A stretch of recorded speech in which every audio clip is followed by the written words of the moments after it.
Hello movie lovers. ఈరోజు మనం Nagarjuna, Dhanush and Rashmika act చేసిన latest block buster Kubera movie గురించి తెలుసుకుందాం. బిచ్చగాడి బ్యాంక్ అకౌంట్లో కోట్లు కోట్లు డబ్బు ఎలా వచ్చాయి? ఒక ధనవంతుడు బ్లాక్ మనీని వైట్ మనీగా మార్చడానికి బిచ్చగాళ్ళని ఎలా వాడుకున్నాడు? ఇవన్నీ తెలుసుకోవాలంటే keep watching this video. Let's get started. Movie opening సీన్లో బే ఆఫ్ బెంగాల్ సముద్రంలో ఒక టీంని షిప్లో చూపిస్తారు. ఈ టీం ప్యూర్ ఆయిల్ కోసం 20 ఇయర్స్ నుంచి వెతుకుతుండగా ఎట్ లాస్ట్ వాళ్ళకి ప్యూర్ ఆయిల్ దొరుకుతుంది. ఈ ప్రాజెక్ట్కి ఉన్న హెడ్ ఆయిల్ దొరికిన విషయంని గవర్నమెంట్కి ఇన్ఫార్మ్ చేయకుండా ఒక బిజినెస్ మ్యాన్ అయిన నీరజ్ అనే అతనికి కాల్ చేసి చెప్తాడు. నీరజ్కి ప్రపంచంలోనే రిచెస్ట్ పర్సన్ అవ్వాలని కోరిక. డబ్బు కోసం ఏదైనా చేయడానికి సిద్ధంగా ఉంటాడు. ఎలాగైనా ఈ ఆయిల్ని అతనే సొంతం చేసుకుందాం అని సిద్ధప్ప అనే పొలిటీషియన్ని కలిసి ఈ ఆయిల్ రిగ్ అతనికి దక్కేలాగా చేయమంటాడు.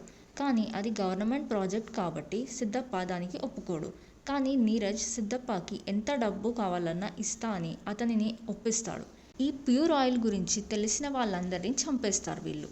ఒక ఫైర్ యాక్సిడెంట్ వల్ల ఈ టీం చనిపోయారు అన్నట్టుగా సీన్ క్రియేట్ చేస్తారు. మీడియా ముందు సిద్ధప్ప ఇలానే చెప్పి మేనేజ్ చేస్తాడు.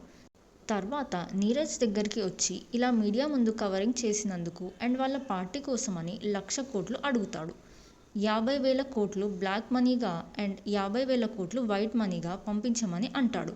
నీరజ్ దీనికి ఒప్పుకుంటాడు. నీరజ్ వాళ్ళ నాన్న మిత్ర ఈ స్కామ్లో మనం ఇరుక్కోకుండా ఉండాలంటే మనం ఈ పనిని చేయకుండా వేరే వాళ్ళతో చేపిద్దాం అంటాడు. మిత్ర ఒక సిబిఐ ఆఫీసర్ నేమ్ని సజెస్ట్ చేస్తాడు. ఈ సిబిఐ ఆఫీసర్ మన నాగార్జున యాజ్ దీపక్. దీపక్ చాలా సిన్సియర్ ఆఫీసర్. ఒక మినిస్టర్ ఇంటిని రైడ్ చేయడం వల్ల అతని మీద తప్పుడు కేసెస్ వేసి అతనికి 5 ఏళ్ల శిక్ష పడేలాగా చేస్తారు. దీపక్ నీరజ్ వాళ్ళ నాన్న మీద కూడా రైడ్ చేసి ఉన్నాడు. నీరజ్ వాళ్ళ నాన్న మాట ఒప్పుకొని జైల్లో ఉన్న దీపక్ని కలవడానికి వెళ్తాడు. వెళ్ళి దీపక్ అతని కోసం పని చేయాలని, ఒకవేళ దీనికి ఒప్పుకుంటే అతనిని వారంలోనే జైలు నుంచి బయటకి తీసుకొస్తాను అనే ఆఫర్ ఇస్తాడు. కానీ దీపక్ ఇలాంటి తప్పుడు పనులు చేయడానికి ఒప్పుకోడు. కానీ దీని తర్వాత దీపక్కి మరో 7 ఏళ్ల శిక్ష కోర్టు విధించడం జరుగుతుంది. దీనితో దీపక్ అతనికి న్యాయం జరుగుతుంది అన్న నమ్మకం కోల్పోయి నీరజ్ ఇచ్చిన ఆఫర్ని ఒప్పుకుంటాడు. దీపక్ జైలు బయటకి వచ్చి వాళ్ళ ఫ్యామిలీని కలుసుకుంటాడు. తర్వాత నీరజ్ని కలవడానికి వెళ్తాడు. అప్పుడు నీరజ్ 1,00,000 కోట్లు ట్రాన్స్ఫర్ చేయాలి అని అండ్ వాటిలో 50,000 కోట్లు బ్లాక్ మనీగా 50,000 కోట్లు వైట్ మనీగా ట్రాన్స్ఫర్ చేయాలి అని చెప్తాడు. కానీ ఎలాంటి క్వశ్చన్స్ అడగకుండా అతను చెప్పిన పని చేయాలి అనే కండిషన్ పెడతాడు. దీపక్ కాసేపు ఆలోచించి ఈ డబ్బు ట్రాన్స్ఫర్ చేయడానికి బినామీలని పెట్టుకుని పని కంప్లీట్ చేద్దాం అని అంటాడు.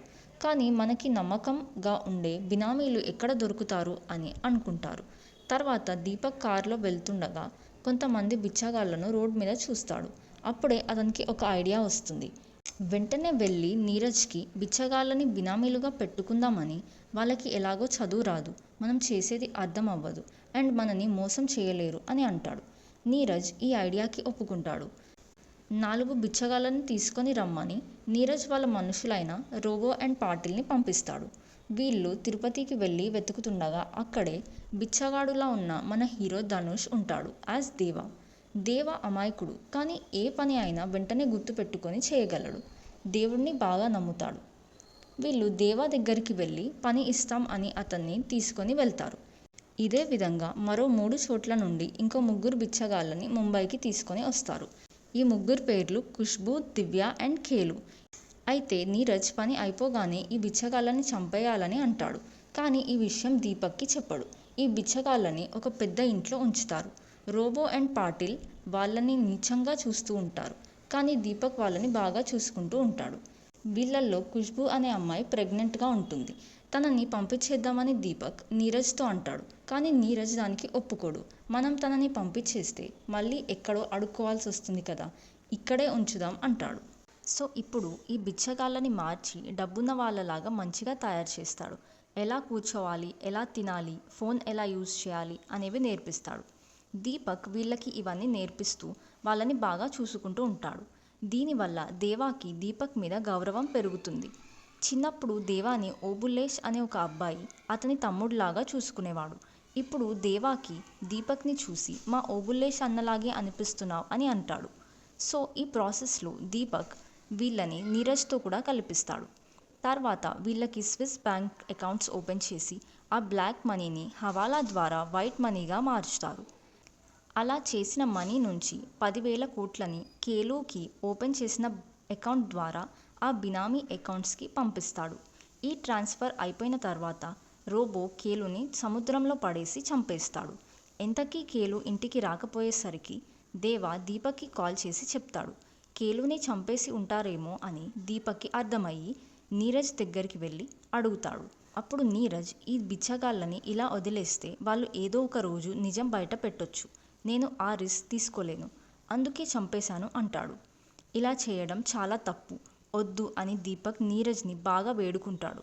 కానీ నీరజ్ దీపక్ మాట వినకుండా మళ్ళీ అతన్ని జైలుకి పంపిస్తాను, అతని ఫ్యామిలీ రోడ్ మీద పడుతుంది అని వార్నింగ్ ఇస్తాడు. ఇంకా ఏం చేయలేక దీపక్ వెళ్ళిపోతాడు. ఇక నెక్స్ట్ డే దివ్య అకౌంట్ నుంచి డబ్బులు ట్రాన్స్ఫర్ చేసి అతనిని కూడా చంపేస్తారు. ఆ రోజు రాత్రి దివ్య కూడా ఇంటికి రాడు. అప్పుడే రోబో ఖుష్బూని చూసి తనని బలవంత పెట్టడానికి ట్రై చేస్తాడు. తనని కాపాడడానికి దేవా రోబో తల మీద కొట్టి ఖుష్బూని తీసుకొని బాత్రూంలోకి వెళ్ళి లాక్ పెట్టేస్తాడు. పొద్దున అయ్యే వరకు బాత్రూంలోనే దాక్కొని ఉంటారు. దీపక్ వచ్చి వీళ్ళని బాత్రూం బయటికి రమ్మని పిలుస్తాడు. వాళ్ళు బయటికి వచ్చాక రోబో మంచివాడు కాదు అని దేవా చెప్పడానికి ట్రై చేస్తాడు. కానీ దీపక్ ఏం చేయలేని పరిస్థితిలో ఉంటాడు. సో హడావిడిగా ఒక పని ఉంది పద అని దేవాతో పాటు సబ్ రిజిస్టర్ నారాయణ్ దగ్గరికి వెళ్తారు. అక్కడ నారాయణ్ ఇచ్చిన కొన్ని పేపర్స్ మీద దేవా సైన్ చేస్తాడు. తర్వాత ఒక అపార్ట్మెంట్ ఫ్లాట్కి వెళ్ళి నారాయణ్కి చాలా డబ్బు అండ్ గోల్డ్ బిస్కెట్స్ ఇస్తారు. ఇక ఇప్పుడు దేవా అకౌంట్ నుంచి మనీ ట్రాన్స్ఫర్ చేసే సమయం వస్తుంది. అది అయ్యే ముందే రోబో ఖుష్బూని బలవంత పెట్టాలని ట్రై చేశాడు అని దేవా దీపక్కి చెప్పేస్తాడు. దీనితో దీపక్ వెళ్ళి రోబోని కొట్టి అతనికి వార్నింగ్ ఇస్తాడు. ఇక మనీ ట్రాన్స్ఫర్ అంతా అయ్యి దేవాని కూడా చంపేద్దామని తీసుకొని వెళ్తూ ఉంటారు. దీపక్ చేత రోబోని తిట్టించాడు అని రోబో దేవాని కార్లో బాగా కొడుతూ ఉంటాడు. అప్పుడే దేవా బాత్రూంకి వెళ్ళాలి అని చెప్తాడు. సో కార్ పక్కన ఆపుతారు. ఇంకా ఇప్పుడే దేవాని చంపేద్దామని రోబో గన్ బయటకి తీసి దేవా వైపు పెడతాడు. ఏదో ఎర్రర్ వల్ల దేవా అకౌంట్ నుంచి మనీ ట్రాన్స్ఫర్ అవ్వలేదు అని దీపక్ చూస్తాడు. వెంటనే రోబోకి కాల్ చేసి దేవాని ఏం చేయకుండా తీసుకొని రమ్మంటాడు. అంతలోపే దేవా అక్కడి నుంచి తప్పించుకొని పారిపోతాడు. దేవా ఎటు వెళ్లాలో తెలియక నడుస్తూ ఒక రైల్వే స్టేషన్కి వెళ్ళి కూర్చుంటాడు. అక్కడే హీరోయిన్ రష్మిక ఎంట్రీ ఇస్తుంది యాజ్ సమీరా. తన లవర్ కోసం ముంబై వచ్చింది, కానీ అతను తనకి హ్యాండ్ ఇస్తాడు. ఇలా మోసపోయా అని ఏడుస్తూ తన ఫ్రెండ్కి కాల్ చేస్తుంది. తన ఫ్రెండ్ వాళ్ళ ఇంట్లో స్టే చేయడానికి రమ్మని అంటుంది. ఆలోపే దేవా కళ్ళు తిరిగి కింద పడిపోతాడు. సమీరా అతనిని లేపి వాటర్ ఇస్తుంది. అప్పుడే దేవా ఒక కాల్ చేసుకోవాలని సమీరాని ఫోన్ అడిగి దీపక్కి కాల్ చేస్తాడు. కానీ దీపక్ ఫోన్ని కాల్లోనే వదిలేస్తాడు. సో దేవా మాట్లాడిందంతా వాయిస్ మెయిల్కి వెళ్తుంది. ఇది అవ్వగానే సమీరా తన ఫోన్ని స్విచ్ ఆఫ్ చేస్తుంది. తన వెళ్తుండగా దేవా కూడా తన వెనకాల వెళ్తూ ఈరోజు ఏం వారం అని అడుగుతాడు. దానికి తను శుక్రవారం అని చెప్తుంది. అప్పుడు దేవా అతనిని ఏదైనా మసీద్ దగ్గర దింపమని అక్కడ భోజనాలు పెడతారు అంటాడు. సమీరా వెళ్ళిపోతూ ఉంటుంది. కానీ మళ్ళీ దేవా మీద పాపం అనిపించి అతన్ని కూడా ఆటోలో తీసుకెళ్లి మసీద్ దగ్గర దింపుతుంది. ఈలోపు దీపక్ దేవా మాట్లాడిన ఆ వాయిస్ మెయిల్ని విని సమీరా నెంబర్ ట్రేస్ చేస్తాడు. సమీరా వాళ్ళ ఫ్రెండ్ ఇంట్లో ఉండగా దీపక్ అండ్ గ్యాంగ్ వచ్చి దేవా గురించి తనని అడగగా దేవాని మసీద్ దగ్గర దింపా అని చెప్తుంది. ఇదంతా చూసి వాళ్ళ ఫ్రెండ్ పేరెంట్స్ సమీరాని ఇంటి నుంచి వెళ్ళిపోమని అంటారు. ఇక్కడే తన హాస్టల్ వెతుక్కుందామని అనుకుంటుంది. మసీద్ దగ్గర దేవా అందరితో తిందామని కూర్చుండగా అప్పుడే రోబో గ్యాంగ్ వస్తారు. వాళ్ళు చూడకుండా తప్పించుకోవడానికి పక్కనే ఒక నదిలోకి దుంకేస్తాడు. పొద్దున అయ్యేసరికి ఒక సముద్రం ఒడ్డున లేస్తాడు. ఇక అతనికి ఎటు వెళ్లాలో అర్థం అవ్వదు. కాస్త నడిచాక హాస్టల్ కోసం వెతుకుతున్న సమీరా కనిపిస్తుంది. అప్పుడు తన దేవాని తిడుతుంది. నీ వల్లే నేను ఇప్పుడు హాస్టల్లో ఉండాల్సి వస్తుంది అండ్ దీపక్ నీ కోసం వచ్చాడు అని చెప్తుంది. ఎలా అయినా దీపక్ దగ్గరికి వెళ్ళాలని దారి గుర్తు తెచ్చుకొని ఫైనల్గా దేవా ఇన్ని రోజులున్న ఇంటికి వెళ్తాడు. అక్కడికి వెళ్ళేసరికి ఖుష్బూ కూడా అక్కడ ఉండదు. అప్పుడే దీపక్ అండ్ రోబో మాట్లాడడం చూస్తాడు. రోబో మంచివాడు కాదు అని దీపక్కి చెప్పినా కూడా వాళ్ళు మాట్లాడుకోవడం చూసేసరికి దేవాకి భయం వేసి బాత్రూంలో దాక్కుంటాడు. దీపక్ వచ్చి బయటకు రమ్మంటాడు. నాకు మీరంతా ఒకటే అని తెలుసు అంటూ బాత్రూమ్ వెంటిలేటర్ నుంచి పారిపోతాడు. అలా వెళ్తూ ఒక అడవి ప్రాంతంలోకి వెళ్తాడు. రోబో మనుషులు దేవాని తరుముకుంటూ వస్తారు. దేవా వాళ్ళకి కనిపించకుండా చెట్లలో దాక్కుంటాడు. కానీ రోబో అతన్ని చూసి బాగా కొట్టడం స్టార్ట్ చేస్తాడు. ఈలోపు అక్కడే కొన్ని కుక్కలు ఉంటాయి. అవి దేవాకి సహాయంగా రోబోని అటాక్ చేస్తాయి. దీనితో దేవా అక్కడి నుంచి పారిపోయి సమీర హాస్టల్లో వెళ్ళి పడిపోతాడు. సమీర దేవా మీద జాలిపడి అతన్ని హాస్పిటల్లో జాయిన్ చేస్తుంది. అతనికి స్పృహ వచ్చాక అసలు ఎవరు నువ్వు, నా వెంట ఎందుకు పడుతున్నావు అని అరిచేస్తుంది. దానికి దేవా అతను తిరుపతిలో ఒక బిచ్చగాడిని అని, దీపక్ వాళ్ళు అతన్ని చంపడానికి ట్రై చేస్తున్నారని చెప్తాడు. అతని దగ్గర డబ్బులు కూడా లేకపోయేసరికి సమీర అనే హాస్పిటల్ బిల్ కూడా పే చేస్తుంది. ఇది ఇలా ఉండగా దీపక్ తిరుపతికి వెళ్ళి ఇంకో బిచ్చగాడి ద్వారా దేవా గురించి తెలుసుకుంటాడు. దేవా వాళ్ళ అమ్మ చిన్నప్పుడే చనిపోవడం వల్ల అతను ఒక అనాథ అని, అతన్ని పిల్లలు ఎత్తుకొని వెళ్లే వాళ్ళు తీసుకొని వెళ్లారు అని చెప్తాడు. వాళ్ళే దేవా కుడి చెయ్యి వేళ్ళని విరిచేసి గాయం చేస్తారు. చిన్నప్పుడు ఓబుల్లేష్ అనే అబ్బాయి చాలా క్లోజ్గా ఉండే అని, అతనే దేవాని పిల్లలు ఎత్తుకు వెళ్లే వాళ్ళ నుంచి తప్పించాడు అని తెలుసుకుంటాడు. సో అలా తప్పించుకున్న దేవా బిచ్చగాడిలా అవుతాడు. తిరుపతిలో దేవా లేడు అని తెలుసుకున్న దీపక్ అతని సమీరాని మళ్ళీ కలిసి ఉంటాడేమో అని తనకి కాల్ చేసి అడుగుతాడు. అప్పుడు సమీర తడబడుతూ లేదు అని చెప్తుంది. దీపక్కి ఇది డౌట్గా అనిపించి తన దగ్గరికి వెళ్దాం అని ఫిక్స్ అవుతాడు. అప్పుడే హాస్పిటల్ నుంచి డిశ్చార్జ్ అయిన దేవా మళ్ళీ సమీర హాస్టల్కి వెళ్తాడు. అప్పుడు తను నువ్వు మళ్ళీ తిరుపతికి వెళ్ళకు, దీపక్ అక్కడే ఉన్నాడేమో అంటుంది. అండ్ దేవాకి తెలిసిన వాళ్ళు ఎవరైనా ఉంటే వాళ్ళతో చెప్పి నిన్ను వదిలేయమని అడుగు అంటుంది. దేవాకి రిజిస్టర్ అయిన నారాయణ్ గుర్తొస్తాడు. అతన్ని కలవడానికి వెళ్ళి చూస్తే అక్కడ అతను ఉండడు. అతన్ని కూడా చంపేశారా అని అంటాడు. ఇలా అనడం వల్ల అక్కడ వాళ్ళకి డౌట్ వచ్చి దేవాని పోలీస్ స్టేషన్కి తీసుకొని వెళ్తారు. అక్కడ ఉండగా ఎస్ఐ అశోక్ వచ్చి నారాయణ్ గురించి ఏం తెలుసు అని అడుగుతాడు. దానికి దేవా నారాయణ్కి చాలా డబ్బు అండ్ గోల్డ్ ఇచ్చాము, ఒక అపార్ట్మెంట్లో అది ఇది అని చెప్తూ ఉంటాడు. తను ఒక బిచ్చగాడు అని రివీల్ చేస్తాడు. దానికి ఎస్ఐ అశోక్ వీడి మాట ఎలా నమ్మాలి అని కోపం వచ్చి అతన్ని కొట్టి సెల్లో వేసేస్తాడు. ఈలోపు దీపక్ సమీరాని కలిసి దేవా గురించి అడుగుతాడు. ఫస్ట్ తనకి తెలియదు అంటుంది. కానీ దీపక్ గన్ చూపియగా హాస్పిటల్లో జాయిన్ చేశాను అని, ఇప్పుడు రిజిస్టర్ నారాయణ్ ఉన్న ప్లేస్కి వెళ్తున్నాడు అని చెప్తుంది. అప్పుడే దేవా న్యూస్ పేపర్లో నీరజ్ ఫోటో చూసి ఇతనే మా సార్, మేము ఈయన కిందే పని చేస్తాము అంటాడు. ఇది విన్న ఎస్ఐ అశోక్కి డౌట్ వచ్చి నారాయణ్కి డబ్బులు ఇచ్చిన చోటకి తీసుకెళ్ళమంటాడు. దేవా ఆ అపార్ట్మెంట్కి దారి చెప్తూ ఎస్ఐ అశోక్ని అక్కడికి తీసుకెళ్తాడు. ఇక ఆ ఫ్లాట్లోకి వెళ్ళి చూస్తే నిజంగానే సూట్ కేసెస్లో డబ్బులు అండ్ గోల్డ్ బిస్కెట్స్ ఉంటాయి. అవి చూసి ఎస్ఐ అశోక్ ఇదేదో పెద్ద స్కామ్ లాగానే ఉంది అని దేవాని నమ్ముతాడు. తర్వాత అశోక్ ఎంపీ సీతారాం బినామీ ఇంటి దగ్గరికి వెళ్తాడు. అక్కడ ఒక పేదవాడి పేరు మీద ఇల్లు ఉందని తెలుసుకుంటాడు. ఇలానే దేవాని కూడా వాడుకుంటున్నారు అని అర్థం చేసుకుంటాడు. ఆ ఎంపీ బిల్డింగ్ పైకి వెళ్ళి దేవాకి దీపక్ అండ్ నీరజ్ వాళ్ళు చేసే స్కామ్ గురించి అండ్ దేవా అకౌంట్లో కోట్లు డబ్బులు ఉన్నాయేమో అని చెప్తూ ఉండగా దీపక్ వీళ్ళని వెతుకుతూ వచ్చేస్తాడు. ఇది చూసి దేవా దీపక్ మంచివాడు కాదు అని ఎస్ఐ అశోక్కి చెప్తూ ఉంటాడు. ఎస్ఐ ఏంటి మీరు చేసే స్కామ్ ఏంటి అని అడుగుతూ ఉండగా ఆ హీట్ ఆఫ్ ద మూమెంట్లో దీపక్ ఎస్ఐని షూట్ చేసేస్తాడు. దేవా అక్కడి నుంచి తప్పించుకుంటాడు. ఇలా చేశానేంటి అని దీపక్ బాధపడుతూ ఉంటాడు. అసలు నీరజ్ ఏ స్కామ్ గురించి ఇదంతా చేస్తున్నాడు అని చూసి ఆ ప్యూర్ ఆయిల్ రిగ్ గురించి తెలుసుకుంటాడు. ఇంకా ఇదంతా చేయొద్దు అనే ఫీలింగ్లో ఉండి ఈ స్కామ్కి రిలేటెడ్ ఉన్న ప్రూఫ్స్ అండ్ ఎవిడెన్సెస్ గ్యాదర్ చేసి ఒక సేఫ్ లాకర్లో పెడతాడు. అండ్ అతని వైఫ్కి వాళ్ళ కూతుర్ని తీసుకొని దుబాయ్కి వెళ్ళిపోమని చెప్తాడు. కట్ చేస్తే తప్పించుకున్న దేవా సమీరా దగ్గరికి వచ్చి నిజమంతా చెప్తూ నా దగ్గర కోట్లున్నాయంట, అందుకే నన్ను చంపేయాలని చూస్తున్నారు అంటాడు. సమీరాకి కూడా ఇప్పుడే ఈ స్కామ్ గురించి తెలియడంతో తనని కూడా చంపేస్తారు అంటాడు. అప్పుడే నీరజ్ మనుషులు అక్కడికి వస్తారు. ఇక వీళ్ళు పారిపోతూ రైల్వే స్టేషన్, బస్ స్టాప్ అన్నీ తిరుగుతూ ఒక చెత్త లారీలో దాక్కుంటారు. సమీరాకి తన ఫోన్తో ట్రాక్ చేస్తున్నారు అనిపించి ఫోన్ స్విచ్ ఆఫ్ చేస్తుంది. ఈలోపు నీరజ్ దేవాని ఇంకా పట్టుకోలేకపోతున్నారు అని దీపక్ని తిడుతూ వెంటనే వెతకమని అంటాడు. సో నెక్స్ట్ ఆ చెత్త లారీ వెళ్ళి ఒక మున్సిపాలిటీ చెత్త వేసే చోటులో వాళ్ళని పడేస్తుంది. ఇక సమీరాకి కోపం వచ్చి నీ వల్లే నాకు ఇదంతా అవుతుంది అని అరుస్తుంది. దేవాకి ఏం చేయాలో తెలియక సమీరా ఫోన్ ఆన్ చేసి దీపక్కి కాల్ చేసి నేను వచ్చేస్తా, నన్ను తీసుకెళ్ళండి అంటాడు. వెంటనే సమీరా ఫోన్ లాగేసుకొని వాళ్ళు చంపేస్తారు నిన్ను అంటుంది. ఇంకా అక్కడి నుంచి వెళ్తూ ఉండగా ఒక బిచ్చగాడు చనిపోవడం వల్ల ఒక కుక్కల బండిలో తీసుకెళ్ళిపోదామని మున్సిపాలిటీ వాళ్ళు వస్తారు. ఇది చూశాక దేవా కాసేపు ఆగండి, నేను డబ్బులు ఇస్తాను, ఇలా చేయొద్దు అంటాడు. దేవా అండ్ సమీర నారాయణ్ అపార్ట్మెంట్లోకి వెళ్తారు. అక్కడ సమీరాకి ఆ డబ్బు అండ్ గోల్డ్ అంతా చూపిస్తాడు. ఆ డబ్బు చూసి సమీర షాక్ అవుతుంది. దేవా తన వల్ల సమీర చాలా ప్రాబ్లమ్స్లో పడిందని తనని కొంత డబ్బు తీసుకొని వెళ్ళిపోమంటాడు.